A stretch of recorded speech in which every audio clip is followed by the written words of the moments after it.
Welcome friends to this week's weekly market outlook. Last week मेरी तबीयत ज़रा ठीक नहीं थी तो मैं वीडियो नहीं बना पाया था, तो चलिए शुरू करते हैं। सबसे पहले कोरोना वायरस के बारे में बात करूं तो दुनिया भर में केसेस जो हैं वो बढ़ते जा रहे हैं और पिछले एक महीने में 62% जो केसेस हैं वो ग्लोबली उनमें एक बढ़त देखी गई है और केसेस जो हैं वो करीब 1.14 करोड़ हो चुका है। और डेथ्स की भी बात करूं तो डेथ्स भी जो है वो 500,000 मतलब 5 लाख से ऊपर डेथ्स हो चुका है, जो काफ़ी एक सीरियस बात है। यूएस की बात करूं तो यूएस में पिछले महीने एक महीने में 47% केसेस इंक्रीज देखा गया है और केसेस जो है वो करीब 30 लाख के आसपास हैं। और डेथ्स की भी बात करूं तो डेथ्स भी जो है वो 1.3 लाख डेथ्स यूएस में हो चुका है, जो काफ़ी दुख की बात है। इंडिया की अब बात करूं तो इंडिया जो है वर्ल्ड के टॉप 3 मोस्ट मतलब इफेक्टेड कंट्रीज़ में है। यूएस हो गया, ब्राज़ील हो गया, उसके बाद रशिया और इंडिया थर्ड पोजीशन पे हैं। तो इंडिया में मैं बात करूं तो पिछले एक महीने में 172% इंक्रीज इन केसेस देखा गया है। केसेस जो हैं वो करीब 6.74 लाख के करीब पहुंच चुका है और डेथ्स जो हैं वो 19,000 पार कर चुका है। तो कहीं ना कहीं ये सब एक सीरियस इम्प्लीकेशंस दिखाता है ओवरऑल इकॉनमी के लिए, तो ये एक चिंता का विषय है।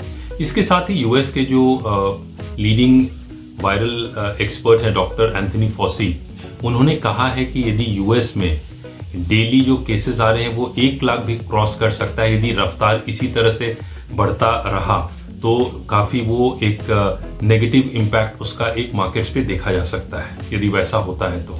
लेकिन साथ साथ ये भी खबरें आ रही हैं कि कहीं ना कहीं वैक्सीन डेवलपमेंट पे भी कुछ काम हो रहा है, जिसका भी एक पॉजिटिव इफेक्ट देखने को मिला है, चाहे वो फाइजर हो या फिर जर्मनी की बायोटेक कंपनी है जिन्होंने अर्ली स्टेज ह्यूमन ट्रायल शुरू की है। तो इसका एक पॉजिटिव इफेक्ट हमें मार्केट्स में देखने को मिला पिछले हफ्ते। एक बहुत अच्छी इंग्लिश में सेइंग है कि don't fight the Fed. Don't fight the Fed मतलब क्या हुआ कि यूएस फेडरल रिजर्व, जो यूएस का सेंट्रल बैंक है, यूएस वर्ल्ड की लार्जेस्ट इकोनॉमी है, तो यूएस का सेंट्रल बैंक जो है वो वर्ल्ड का मोस्ट पावरफुल सेंट्रल बैंक है। तो वो जो भी स्टेप्स लेता है दुनिया के बाकी सेंट्रल बैंक्स उसको फॉलो करती हैं, उसको कॉपी करती हैं।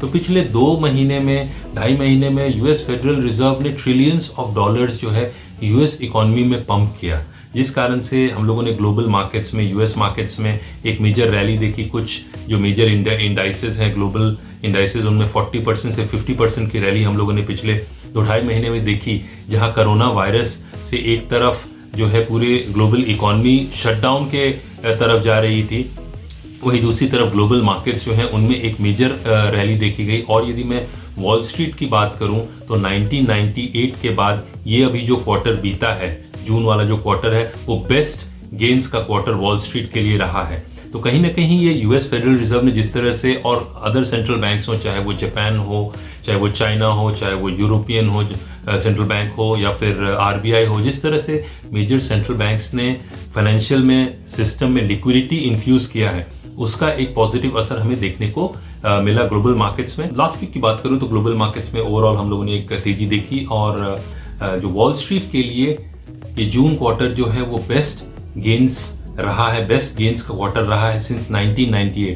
तो जहां एक तरफ कोरोना वायरस के second wave of attack global investors जो है वो कंसर्न्ड है, वहीं यदि डेटा फ्रंट पे बात करूं तो यूएस का जून मंथ का जो जॉब्स एडिशन आया है वो 4.8 मिलियन आया है, जो रिकॉर्ड है। तो वो एक पॉजिटिव साइन रहा, जिस कारण से भी यूएस मार्केट्स में हम लोगों ने और ग्लोबल मार्केट्स में हम लोगों ने एक पिछले हफ्ते अच्छी बढ़त देखी। इसके साथ साथ यदि चाइना की बात करूं तो चाइना जो वर्ल्ड का सेकेंड लार्जेस्ट इकोनॉमी है, उसका जो सर्विसेज सेक्टर का जो डेटा आया वो काफ़ी पॉजिटिव आया और अप्रैल 2010 के बाद का बेस्ट डेटा आया। तो कहीं ना कहीं ये भी एक सिग्नल आ रहा है कि जो वर्ल्ड का सेकेंड लार्जेस्ट इकोनॉमी है वहाँ भी जो थिंग्स हैं वो नॉर्मल की तरफ जा रही हैं, तो वो भी एक पॉजिटिव मूवमेंट रहा।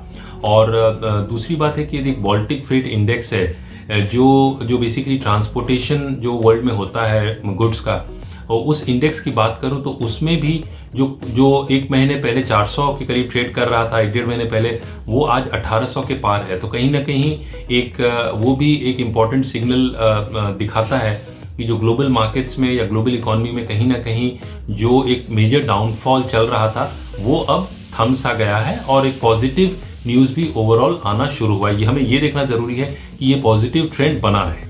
इसके अलावा यूएस फेड ने भी लास्ट वीक कहा कि जो भी उनको नेसेसरी स्टेप्स उठाने हैं यूएस इकॉनमी को सुधारने के लिए, यूएस इकॉनमी को रिवाइव करने के लिए, वो सारे कदम उठाएंगे और उसमें वो पीछे नहीं हटेंगे। इसका भी एक पॉजिटिव ट्रिगर हमें मार्केट्स में देखने को मिला। और इसके अलावा जैसे मैंने पहले भी कहा कि फाइजर और जर्मनी की कंपनी है बायोनटेक, उन लोगों ने ये अनाउंस किया कि वो अर्ली स्टेज ह्यूमन ट्रायल्स कर रहे हैं वैक्सीन को लेके, तो वो भी एक पॉजिटिव सेंटिमेंट मार्केट्स के लिए रहा पिछले हफ्ते। तो इन मुख्य कारणों से ग्लोबल मार्केट्स में हम लोगों ने एक अच्छी खासी तेजी देखी। इन सब बातों के कारण चाहे वो डाउ जोन्स हो, S&P 500 हो या फिर नैस्डैक हो, इन सब में हम लोगों ने 3% से 4.5% की एक बढ़त देखी, तो जो काफ़ी अच्छा एक पॉजिटिव सिग्नल रहा। और इसके साथ ही हम लोगों ने जो CBOE विक्स है, जो शिकागो ऑप्शंस एक्सचेंज का जो विक्स है, जिसे फियर फैक्टर कहते हैं, फियर इंडेक्स कहते हैं, जो ये बताता है कि ओवरऑल इन्वेस्टर्स का जो फियर है वो मार्केट्स में कैसा है, तो उसमें भी एक 20% की गिरावट देखी गई, जो काफ़ी अच्छी बात है। तो इसका ये मतलब हुआ कि इन्वेस्टर्स में जो डर का माहौल है वो घटा है, तो ये भी एक पॉजिटिव साइन मार्केट्स के लिए रहा पिछले हफ्ते। यूरोपियन मार्केट्स की बात करूँ तो जहाँ जर्मनी का जो बेंचमार्क इंडेक्स डैक्स है उसमें 3.6% की बढ़त देखी गई, फ्रांस के कैट 40 में करीब 2% की बढ़त देखी गई, वहीं फुटसी जो ब्रिटेन का मेजर इंडेक्स है उसमें एक साइडवेज ट्रेडिंग ही पिछले हफ्ते देखी गई। एशियन मार्केट्स की बात करूं तो जहां एक तरफ चाइना के शंघाई कॉम्पोजिट में 5.6% की बढ़त देखी गई और इंडिया के निफ्टी और सेंसेक्स में 2 से 2.5% की बढ़त देखी गई, वहीं जापान की निक्केई की बात करूं तो जापान के निक्केई में एक करीब 1% की गिरावट हम लोगों ने पिछले हफ्ते देखी।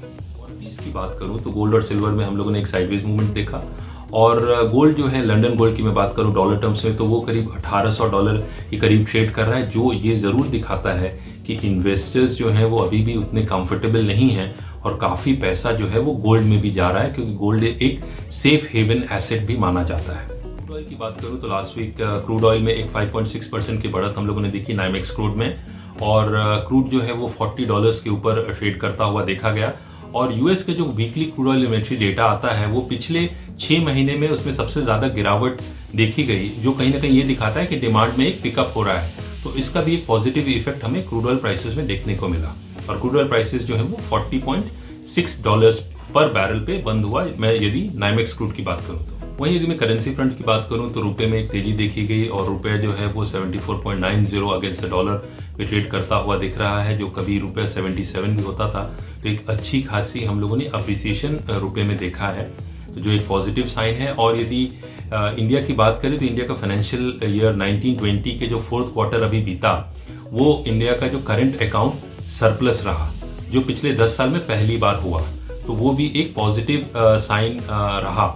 और साथ में आरबीआई ने भी मार्केट्स में इंटरवीन किया और साथ में जो एफआईआई फ्लोज हैं वो भी पॉजिटिव रहे, तो उनका भी एक असर हमें देखने को मिला। और रुपया जो है वो अब फिलहाल 74.40 और 75.60 के बीच में अगले हफ्ते ट्रेड करता हुआ दिख सकता है। डेटा पॉइंट्स की बात करूं तो पिछले हफ्ते हम लोगों ने एफआईआईज की 5333 करोड़ की नेट सेलिंग देखी, वहीं डीआईआईज की हम लोगों ने 5041 करोड़ की नेट बाइंग देखी, जो कहीं ना कहीं ये दिखाता है कि डीआईआई जो है वो बाइंग साइड पे खड़े हैं और एफआईआई जो हैं उनमें कोई थोड़ी सेलिंग या थोड़ी प्रॉफिट बुकिंग भी देखी जा रही है।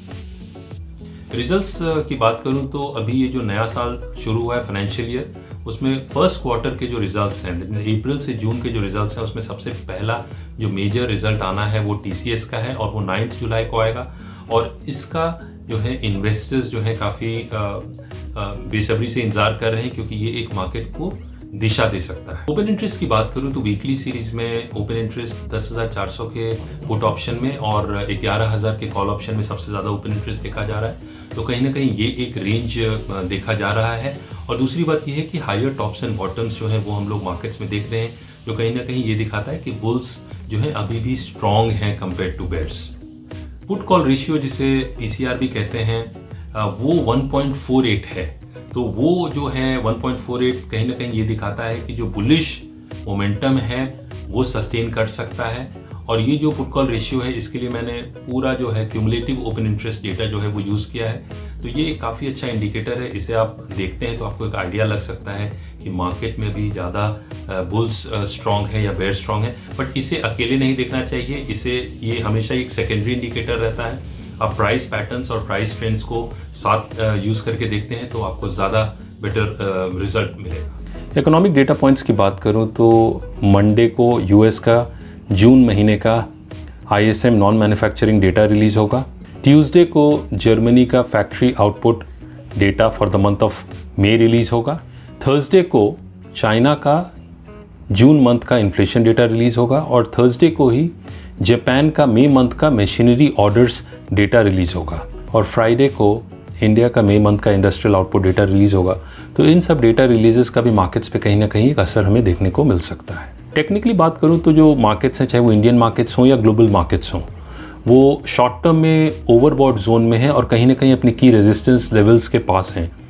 तो बाइंग साइड में one definitely needs to be cautious, पहली बात। दूसरी बात है कि हमें मार्केट्स में वोलेटिलिटी भी देखने को मिलेगी, क्योंकि मार्केट्स जो शॉर्ट टर्म में ओवरबॉट है और रेजिस्टेंस लेवल्स के करीब है तो हमें प्रॉफिट बुकिंग भी देखने को मिल सकती है। साथ में जो हैं जो सेल साइड पे रहना चाहेंगे वो शॉर्ट्स भी क्रिएट कर सकते हैं और ये जो ट्रेंड है वो ग्लोबल मार्केट्स में, सारे ग्लोबल मार्केट्स में देखा जा रहा है।